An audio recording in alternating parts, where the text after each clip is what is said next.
और इस वक्त हमारे साथ दो खास मेहमान जुड़ चुके हैं। हमारे साथ स्टूडियो में मौजूद है सीनियर जर्नलिस्ट चंद्र प्रकाश, इसके अलावा हमारे साथ सीनियर जर्नलिस्ट ऋषि मिश्रा भी जुड़ चुके हैं। लेकिन सबसे पहले चंद्र प्रकाश सर, मैं आपके पास आना चाहूंगी।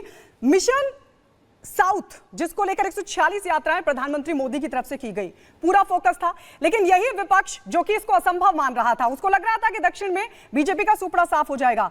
एग्जिट पोल बता रहे हैं कि पिछली बार से लगभग दोगुनी सीटें बीजेपी जीतती दिख रही है, 55 सीटें 129 में से। ज़्यादातर जो अभी तक सारे जितने एग्जिट पोल आए हैं उसमें एक ट्रेंड साफ दिखाई दे रहा है कि दक्षिण में भाजपा इस बार सबसे एक अपर हैंड है भाजपा का। और इसके पीछे जो सबसे बड़ा कारण है वो प्रधानमंत्री मोदी की लगातार, ये ऐसा नहीं कि चुनाव के समय कोई या 15-20 दिन पहले से या 3 महीने पहले से उन्होंने कोई ऐसी रणनीति की जिसके कारण ऐसा हो गया। ये पिछले 5 साल की नीतियों का परिणाम है।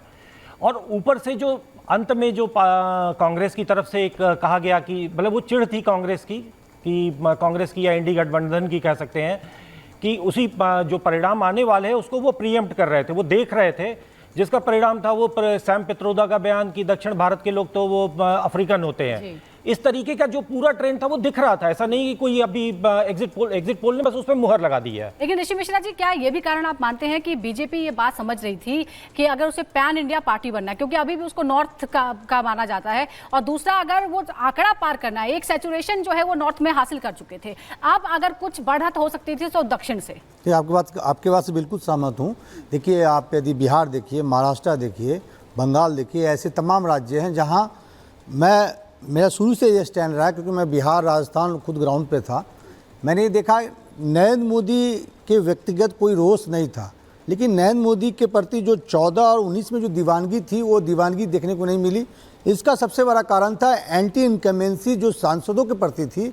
नरेंद्र मोदी के विरुद्ध एंटी इनकमेंसी नहीं थी, लेकिन जो सिटिंग एमपी हैं, जो 2 टर्म से 3 टर्म से सांसद हैं, उनके विरुद्ध जोरदार एंटी इनकमेंसी थी। और बीजेपी के जो रणनीतिकार थे, एक सवाल चंद्र प्रकाश जी आपसे मेरा है, अगर हम केरल की बात करते हैं, केरल में जो एग्जिट पोल दिखा रहे हैं वहां मैं आ रहा हूं, मैं उसी पे आ रहा हूं, सीधा केरल से सवाल है मेरा उसी पे आ रहा हूं कि जो मान लीजिए बिहार, उत्तर प्रदेश, महाराष्ट्र, इन तमाम राज्यों में जो भी सीटें घटेगी उसका भरपाई कहाँ से किया जाएगा। इसलिए बीजेपी ने, आपने देखा कि आंध्र प्रदेश में टीडीपी से समझौता किया। केरला में आप देखिए बीजेपी के जो संगठन है या अमित शाह है, नरेंद्र मोदी हैं, तमाम ताकतें वहाँ झोंक दिया गया। तो ये कहीं ना कहीं मुझे लगता है कि इन राज्यों से जो थोड़ा बहुत जो कटौती होगा वो साउथ से बीजेपी उसकी भरपाई करेगी, और जैसा आपका एग्जिट पोल भी बता रहा है। जी, पर ये साउथ मिशन इतना आसान भी नहीं था ना, वहां तो कामयाब होती हुई दिख रही है बीजेपी।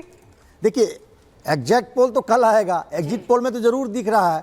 और आंध्र प्रदेश में मुझे उम्मीद है कि टीडीपी के साथ गठबंधन। चंद्र प्रकाश भी लगातार हमारे साथ बने हुए, दोनों सीनियर जर्नलिस्ट हैं, हम लगातार उनसे चर्चा करेंगे।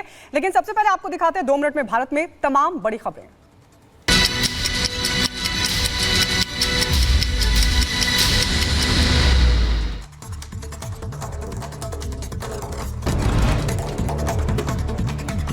दिल्ली की गीता कॉलोनी में पानी के लिए मारामार, टैंकर के आते ही लोगों की भीड़ जमा हो गई, पानी भरते हुए नजर आए लोग।